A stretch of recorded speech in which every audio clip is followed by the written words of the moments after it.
Good morning. Y'all pray with me. Gracious Heavenly Father, here we are again asking you to forgive us of our sins, to say thank you for the blessings you continually offer us. Let us do things that please you. Thank you for your Son, through whom we get your love, your mercy, your forgiveness, your kindness, and your grace. We get those things through faith. Lead, guide, and direct us. Hold our hand. Ask these things in your Son's name. Amen.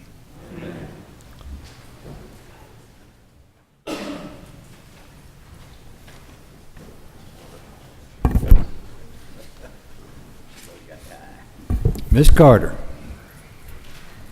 Thank you, Mr. Chairman. I have House Bill 136 for your consideration. It's on the back page, the second one down under modified structure. And this is simply a department bill for the Department of Driver Services. It did have an amendment, but the amendment was cleaned off and it's back in its original form. Just really cleans up some language from a bill we passed last year regarding some fees. And it also allows the Commissioner of Department of Driver Services to collect money from those who come through our state and get a super speeder tack-on fee that we're not currently able to collect, and that comes to about $18 million that we're unable to collect at this time. Appreciate your consideration. Any questions? Any questions? No questions. Thank you. Thank you.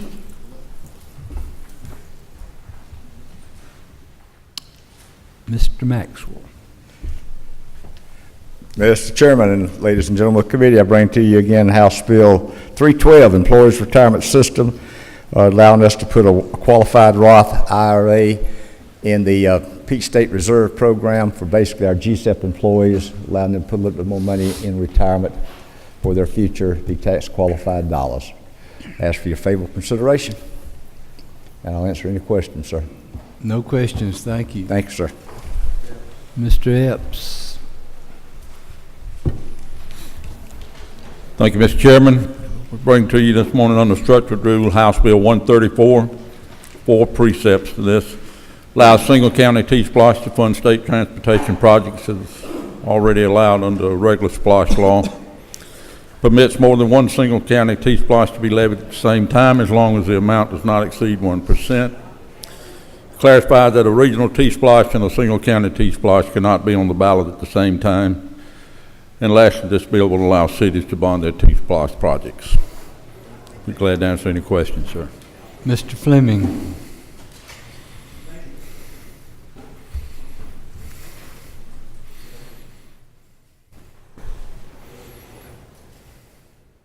Try it again. Just holler it out.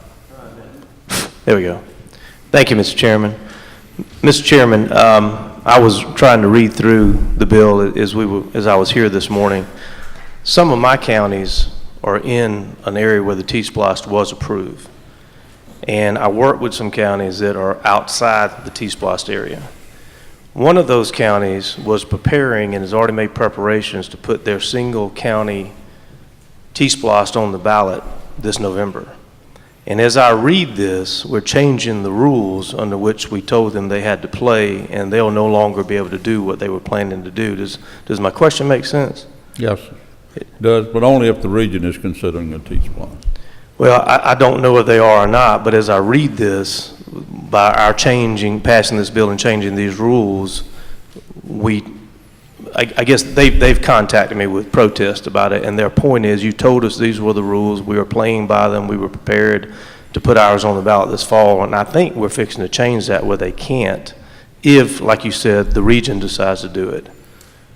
Right, we're just saying. I was wondering, I'm sorry, I didn't mean to interrupt. No, we're simply saying if there's not an effort on the region's part to carry forth a T-Splosh referendum, then the single counties may. You know, sometimes you can't have both, but I guess what I'm trying to figure out is that can we allow them to continue to play under the rules we told them they had to play under and not mess up a region that wants to do it? I don't know if that's possible or not, but that's their request. Understand. No more questions. Thank you. Thank you, sir. Mr. Kelly. Thank you, Mr. Chairman, members of the committee. I'm kind of here on 1.5 bills, I guess you'd say. On the first page, under modified open, there's a bill with my name on it, House Bill 157. It's the third one from the top. But Representative LaRicchia is actually taking over that bill, so I just wanted to make clear that he was going to be presenting that when he gets up here to do that. The bill I'd like to talk to you about today is under structured rule on the back, House Bill 118. It's the Fantasy Contest Act. It clarifies Georgia law for the 1.5 million people who are participating in fantasy sports contests, that it's a game of skill and allowable under Georgia law. It puts forth a registration process to the Department of Revenue and also has a tax on there that will pay for that registration and oversight. I'll be glad to answer any questions. No questions. Thank you. Thank you. I ask y'all's favorable consideration. Mr. LaRicchia. Thank you, Mr. Chairman, members of the committee. I bring to you House Bill 157. It's under modified open rule, third from the top, HB 157. And what this bill simply does is strike some language that was added at about 11:45 p.m. on the 40th day of session last year by a senator from Cobb County that's no longer with us, ironically, that has decided to run for Congress. Perhaps he'll try to do things differently in Congress than he did here. The biggest problem I had with the language that he added in is, number one, he added it to a very important bill that had been worked on very diligently, and when he added that language on, it came over, passed as a result, but he was circumventing the process, the best process of passing legislation, and tried to circumvent this particular committee and the authority of yours truly, your Chairman Meadows. And so I didn't want him to get away with that, and I wanted to make sure you had an opportunity to weigh in on this important bill, and we're going to strike that language. I'll take questions if you What do you want me to do, shoot him? Maybe. Okay. All right, any questions? Yes, we have questions. Mr. Fleming. I feel your passion, Representative, but I'm still trying to figure out what the bill does. What does it actually do? It strikes the language that he added from the Senate last year. But what does the language he added from the Senate last year do? Good question. Last year, he added language in an attempt to fix a problem that apparently did not even exist. It was a little issue between the plastic surgeons and dermatologists, kind of a turf war.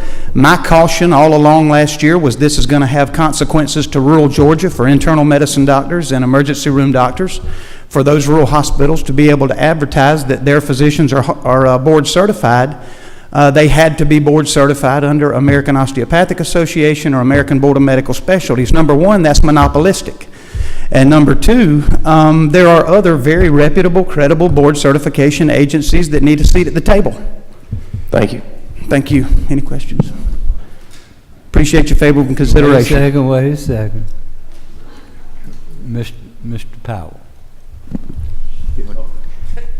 Yes, sir. Would the gentleman not agree that thank God for open congressional seats at the state senate's a little bit safer? Amen. Yes, sir, Mr. Chairman.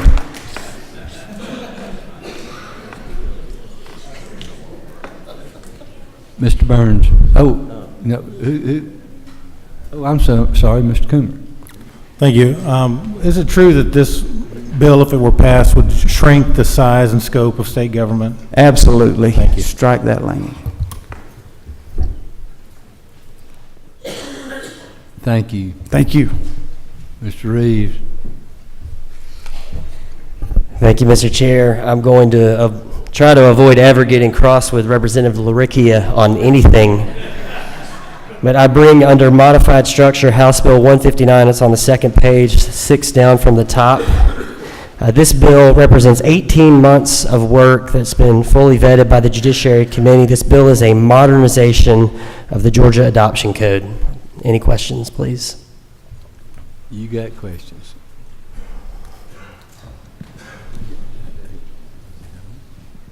Are you on, Ms. Dempsey? I hope I am. Okay. Yeah, I am. Thank you, Representative Reeves. I know that this is a great deal of work, and adoption has been on the hearts of many people in this room for a long time, so I want to thank you, first of all, for the work. But also, I just want to, it's a big bill. a lot to get through. But doesn't it all boil down to the fact that actually it's very, very important and very positive change for families and particularly adoptive families and children in our state? Yes, it does. This bill represents many things. It streamlines several processes in the adoption process in Georgia. It also clarifies almost 30 years of specific case examples that have happened in our state where we have shown that there was a need for distinct clarification in our laws. So this, it's a 100-page bill, but about 50 pages are forms. So it's really only the first half is the actual code changes. No more questions, thank you. Thank you.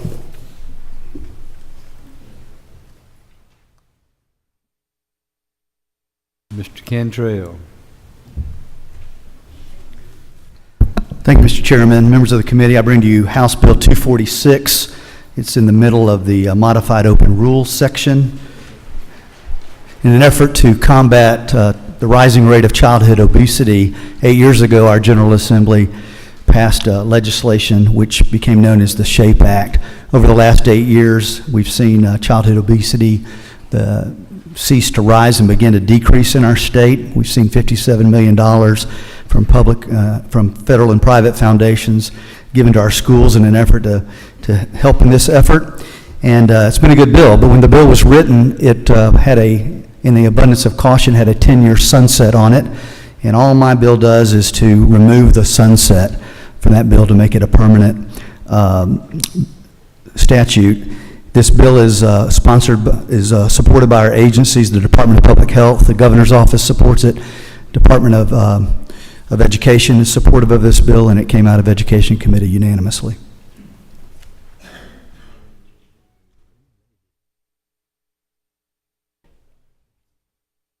I had a question, Mr. Representative. What does the bill do specifically to aid in that regard of addressing obesity? Well, specifically what it does is it schools provide an annual fitness assessment program, and the results of that assessment is sent home to the student's parents. The student themselves does not receive that information. It's sent home to the student's parents to kind of give the parents an idea of where their student, kind of is on the scale of their personal fitness level.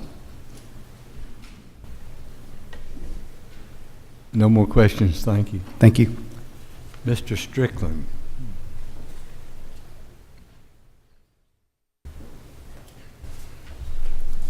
Thank you, Mr. Chairman, members of the committee. Under Modified Open Rule, House Bill 203, and this bill provides a way for homeowners to get control of a non-functioning HOA. It also allows for condo owners to complete an expansion that was stalled out by the recession. Happy to answer any questions. No questions. Thank you. Thank you. Mr. Teasley.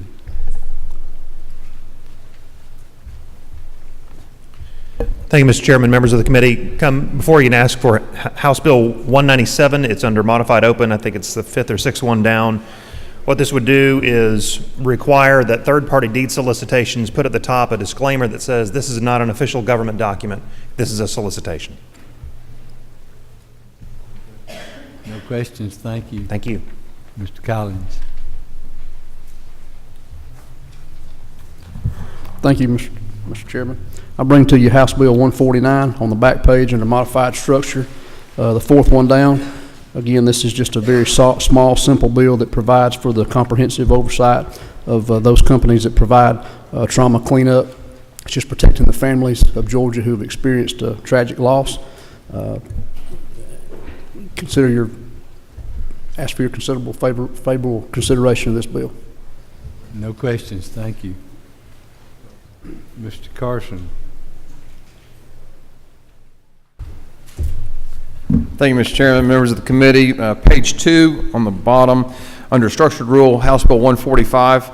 This is a bill to reduce the fuel tax, state sales tax on burden on fuel tax. Currently, we are overall, based on current prices of jet fuel, our burden is about 6 cents a gallon, and that is the fourth highest in the nation behind Illinois, California, and Michigan. We've adopted proposed a formula that's passed through subcommittee and full committee in Ways and Means, which basically would reduce the tax burden to be 45% of the fuel loaded into airplanes for domestic flights. The overall impact of this, based on current fuel prices, is a reduction of about 14 to somewhere around $18 million, based on current fuel prices. Mr. Earhart. To my good friend, you said this is our subsidy or our tax burden, and isn't it the tax burden of a certain large corporation that made $4.4 billion in profit last year? It is, and in addition, it's industry-wide. There's other airlines that are supporting this as well, in addition to the Metro Chamber, the Georgia Chamber, and the Georgia Transportation Association. Same coalition that supported House Bill 170, and wasn't it this a provision of House Bill 170? And is it your idea that we're going to go back and start picking away at the things we voted for in 170? I think you and I have had those conversations offline, but what this is basically doing is reducing our overall burden such that we get more of the jet fuel dispensed in Hartsfield and collecting more of that tax rather than it going to North Carolina or elsewhere where they don't tax it at all. Final question. Is there any burden, maybe a ticket price reduction or a baggage fee reduction for Georgia taxpayers in this? There's gentlemen in the back of the room that can answer that.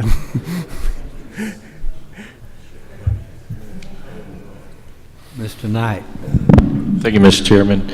To the gentleman, I did want to make it Where's Dave? Oh, there. Clear or fair that there was discussion, a lot of discussion in the committee regarding the fact that some of this exemption would affect perhaps the funding that goes back to our community airports. I know that was a large part of the discussion, and there is a concern that is out there. There is that big concern, but again, just as we discussed in subcommittee and full committee, that would be subject to the appropriations process in regard to the grant funding and the 9-to-1 leverage of federal funds.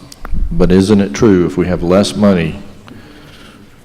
If less money was... It would be an issue as far as trying to fund all of the projects that are out in our individual communities as far as those important as I understand, airports. Yes, sir, Mr. Chairman. As I understand it, it would be an indirect relationship such that less revenue would be coming in. There would be a pressure over all areas of the budget. But, again, this would be subject to the appropriations process. Thank you. No more questions. Thank you. Thank you. Ms. Beskin.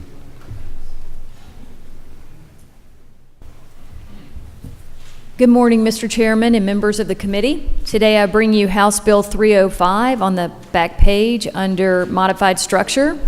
This bill would add step-parents and former step-parents to the list of third parties to whom a judge could award custody. I ask for your favorable consideration and will answer any questions. Is this your third time asking for that bill? I'm hoping the third time's the charm. Okay. No questions. Thank you very much, Mr. Chairman. Mr. Corbett.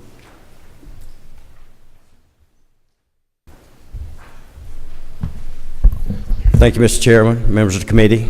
Second page under structured rule. Second one from the top, House Bill 93.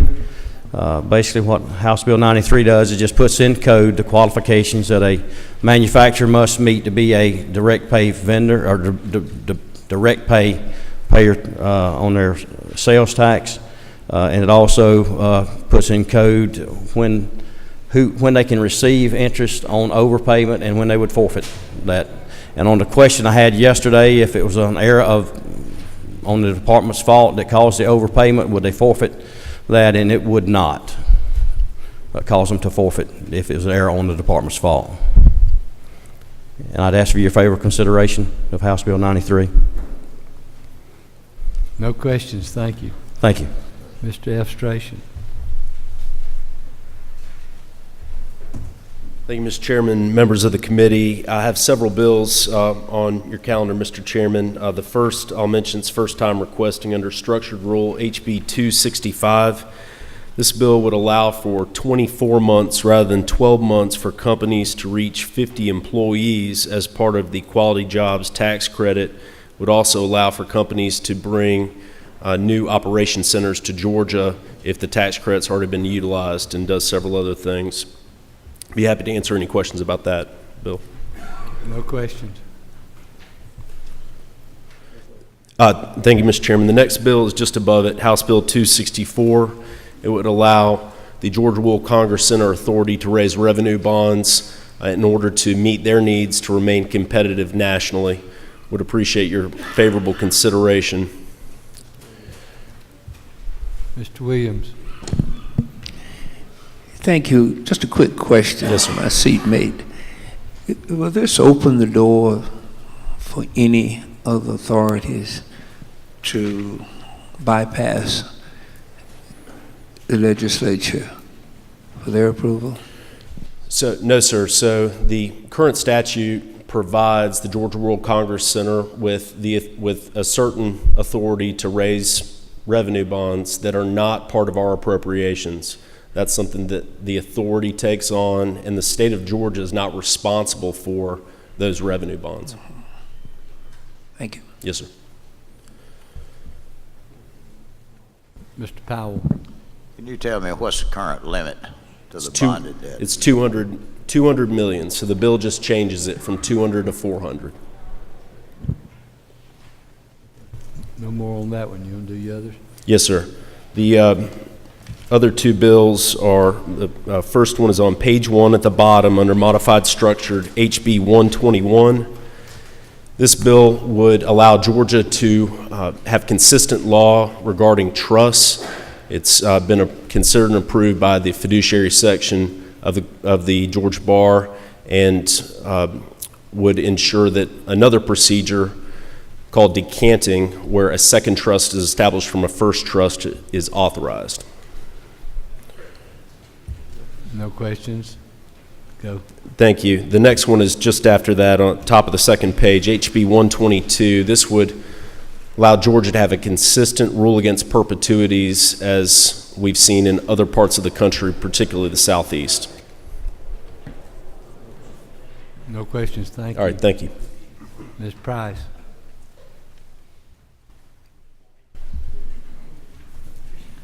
Thank you, Mr. Chairman, members of the committee. I bring before you today two bills. One is House Bill 162 under modified open. I've presented this several times. It passed in the House last year and got stalled in the rules in the Senate. It is a cleanup bill of House Bill 1000 from 2014 that Barry Fleming introduced, and he asked me to carry this last year to simplify and strengthen the process controls to enhance efficiently transmit tax refund intercepts to participating courts. And there has been a review of the first year of operation, and it's moving along very well, collecting revenues, and increased over double the number of courts that are now participating. I ask favorable consideration if there are any questions. No questions. Other bill? I'm sorry? Yeah. Which one was that? 162? That was 162. The other. May I proceed with 165? Thank you. House Bill 165, which is on the back page, is about in the middle under modified structure. This is a bill to redefine certain terms in 43, 34, 46. Basically, it keeps the government out of the maintenance of certification of physicians such that it's not a requirement put upon your license to practice medicine. No questions. Thank you. Thank you. Mr. Anderson.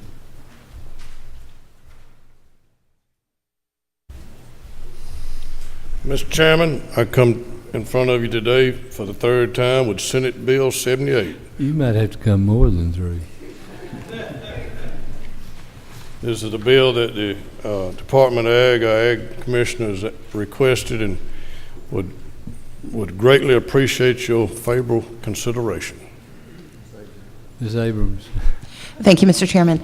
Senator Anderson, would it be accurate to say that this bill would apply, for example, to kosher, the preparation of kosher foods, which may not meet the strict standards set by the state of Georgia, but would, with a variance, be allowed to be sold in Georgia as long as they met the health and safety standards, but this would allow the Commissioner of Agriculture to, for example, give a variance to kosher foods to allow those foods to be sold in our grocery stores? Very correct. Thank you.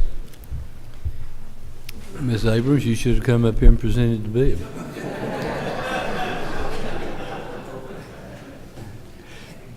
No more questions. Thank you. Thank you, Mr. Chairman. Have a great day.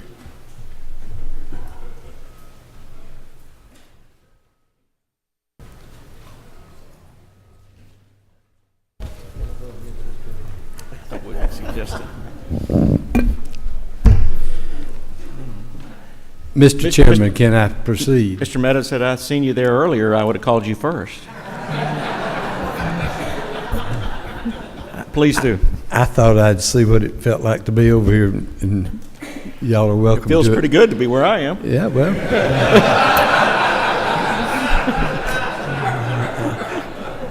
I welcome your abuse if you want to give it. But this is the first and only time that this was going to go. Mr. Chairman, members of the committee, I bring House Bill 205, and y'all have probably all heard about it. That's the fracking bill. This bill doesn't affect but one particular portion of the state, and that's the northwest section. Every person and I'll have a map on the board tomorrow, but every person whose county is affected is a signer on the bill. The bill is, hey y'all, I'm for fracking. This sets some rules and regulations. We don't have any, haven't had any since 1974. This sets some. Why do I want the bill? Fracking, we hadn't had but 3 applications for fracking in the last 10 years. This is to protect my water. If y'all know about Northwest Georgia, we have lots of water sources, and I don't want somebody drilling down into my water, putting chemicals that hurt wells of any size, shape. It has nothing to do with mining. I know it's under that heading, but has nothing to do with mining. There's nothing here that restricts what they're already doing. I've opened that bill up and let most every party that wanted to make a change or have a question. We've been over back. I didn't do them all, but we've been over backwards to ensure that we tried to satisfy their concerns. And I would take questions. Mr. Fleming? Thank you, Mr. Chairman. I'm like you. I support fracking too, and I think it's been great because it's increased our oil reserves. And you began to touch on what my question is. That is, this is not going to practically eliminate the possibility, is it, or is it just going to put some rules and regulations? No, we don't have, y'all. Right now, if you're going to frack, pay $25. I've got one man that's got to respond to you in 15 days. Basically, all this does is set up some common sense guidelines. One is that permit's going to cost you a lot more than $25. It gives local authority, gives them a lot of room and leeway to, if they don't want fracking, they can come out and be against it. I don't care. But yes, it just sets some rules that we ought to play. If we had an overabundance of applications for fracking, the board, Natural Resources Board, who will be in charge of this, may is the word I used in the bill, may appoint its own board. Y'all, let me see.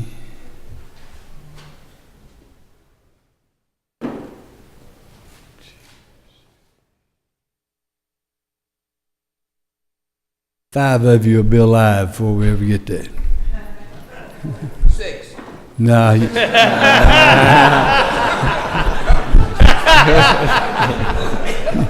You're going with me.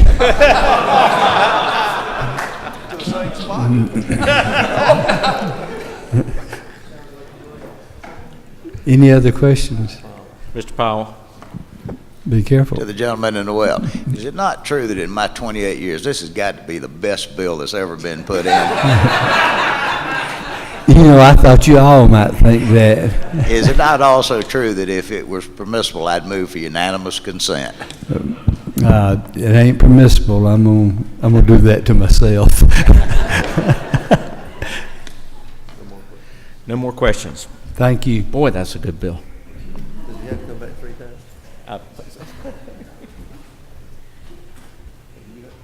Hey, Earl, he's not near as scary of standing in front of as you were.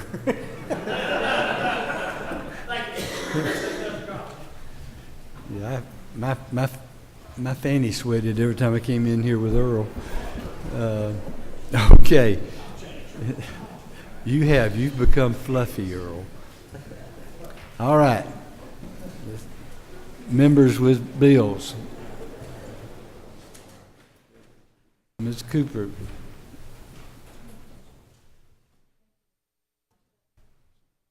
Should be.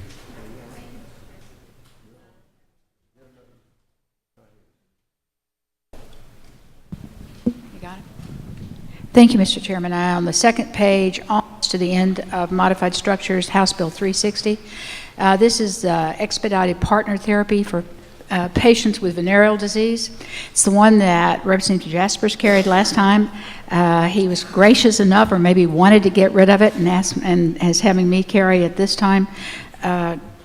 Just to be very frank, gonorrhea and chlamydia are on the rise. Chlamydia causes a lot of problems with pregnant women, and we are a state that is at the bottom of the barrel on our care of our maternal infant care. And this adds problems in the gonorrhea, causes problems for both men and women that are severe. And this allows a doctor to order, when one person comes in and they have the disease, that would allow the doctor to treat the sexual partner without seeing them. It takes 1 or 2 doses of medicine, and we can easily make this a much less of a problem in our state. If you have questions, raise your hand. Okay, Mr. Knight. Thank you, Mr. Chairman. I apologize. I don't see this on the consideration calendar, but it is on the general calendar. This is the IRC update bill, HB 283. It is probably the shortest IRC update that I've seen since I've been up here. As many will remember, last year we made permanent the items, Section 179 cuts and all. So it's pretty much taken a lot of the differences out of this annual update bill. This year there are a couple items. They total less than like $800,000. One is adopting the law that allows the athletes with Olympic medals not to get taxed. We have one part of it's the Combat Injury Veterans Tax Fairness Act. Apparently some were taxed incorrectly, so we're allowing them to go back. Also some employer HRA rules there, and again the total is less than $800,000, and then over a 5-year period it's less than $1.1 million. Probably the simplest IRC update that we've had. Any questions, raise your hand. No questions. Mr. Martin. Thank you, Mr. Chairman. I bring to you on structured rule, the bottom of the page, House Bill 352.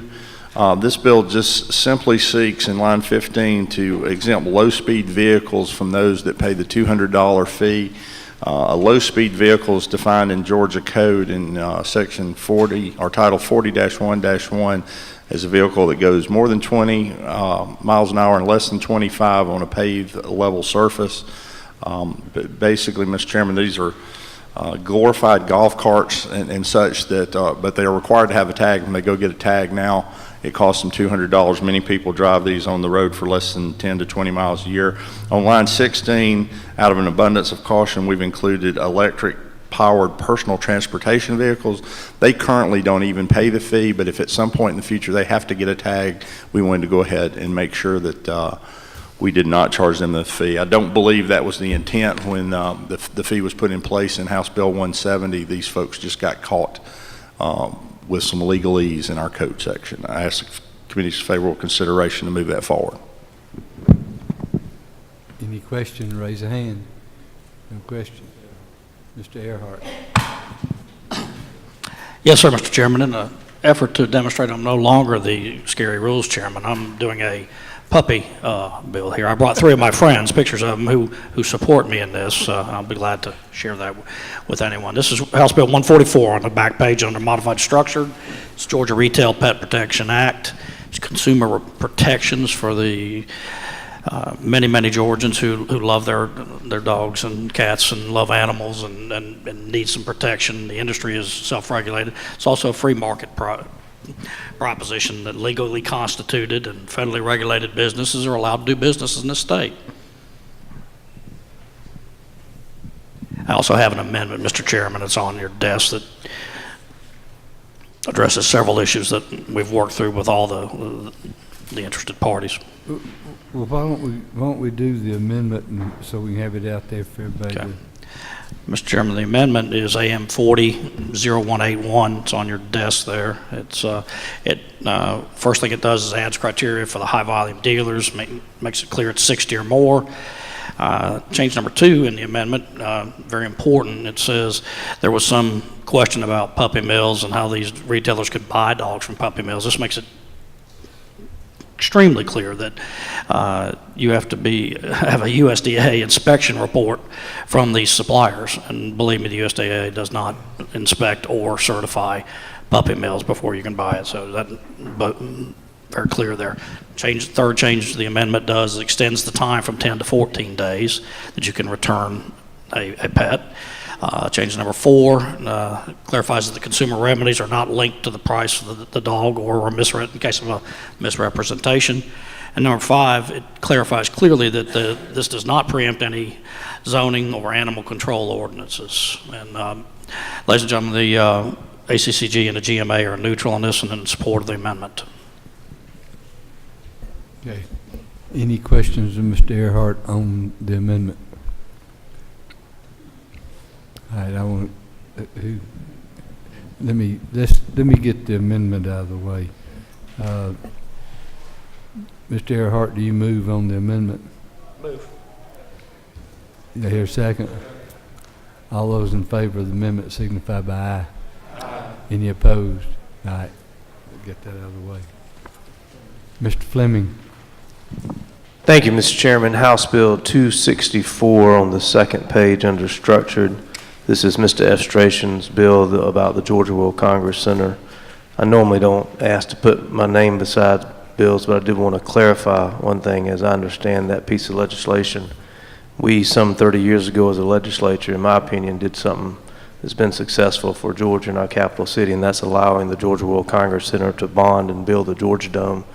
However, as I understand it, once they did that, they don't have any bonding authority now, and in order to fill that hole in the ground that's going to exist when they implode that dome and put something there that will complement that whole facility, they need this bonding authority. So I'd ask the committee to consider that bill. Mr. Hawkins. Thank you, Mr. Chairman. I will ask for House Bill 239, the low voltage contractor bill. As you know, I brought this bill last year. We've had additional testimony from Jay Westbrook, the Fire Marshal of Cobb County this year. He spoke to the level of technology that's required now in these life-saving systems. It's been his experience to see that installers are left to figure it out by a case-by-case basis, and so I ask again for this bill. What about 241? Sir? How about 241? 241, oh yes, sir. 241 addresses, the bill is called Codes Law. It addresses Krabbe's disease, which is a genetic condition of Scotch-Irish Scandinavian descent. This condition causes destruction of brain tissue and death, usually by age of 2. This bill allows for this test to be included in the newborn screening test, which is now administered and by the Department of Public Health. The difference in this is that it is not required, but at the option of the parents, because it's a 3 to 5, 100,000 case incidence. It also allows the test to be done out of state, and it also requires the parents to pay for the test. The test will cost $3 to $5 if done in New York. We've worked that out through Duke University. So I think this is more like old medicine, where the patient's responsible, the patient pays for it, and the patient's given the information. So I request this bill to be placed on the calendar also. Any questions? No questions. Mr. Caldwell. Mr. Chairman, I request that HB 5 be sent back to the Juvenile Justice Committee. You've got Mr. Caldwell requesting that his bill be sent back to committee. Anyone opposed to that? It's back in committee. Mr. Rogers. Mr. Chairman, I'd like to place my name by HB 241, Representative Hawkins' bill. Representative Hawkins and I share a county together, and this is a constituent that brought this to light, and it's a horrible situation. It's a chance to eliminate some childhood diseases. I'm sorry, sitting up here running my mouth. I got 241. What did you finish with? No, I just wanted to put my name by it. Representative Hawkins and I share a county together, and this bill came as a direct result of a family reaching out to us who had a child that was a victim, and this could have been prevented. Everybody done? I got one. Okay. Mr. Smith. Thank you, Mr. Chairman. House Bill 71, I'm sure y'all received an email or two on that particular bill. We are in the process of doing a little work on that, and hopefully I'll have an amendment on the floor, this floor tomorrow morning before we get started. Thank you. 71.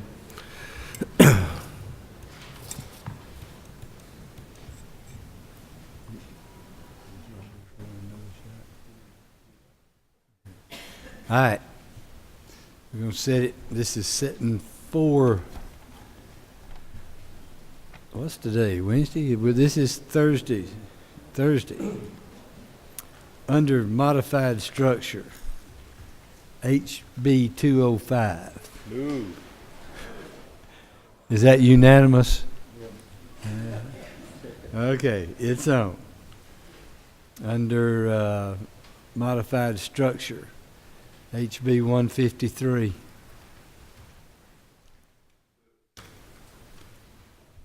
Any objection? It's on. Under modified structure, HB 222. Any objection? It's on. Under modified structure, HB 239. Any objection? It's on. Under modified structure, HB 305. Any objection? It's on. Under structured, HB 93. Any objection? Under structured, HB 134. Any objection? It's on. Under modified open. Has he asked for that bill? 140? He didn't ask for it the other day. HB 162. Any objection? Under modified open, HB 246. Any objection?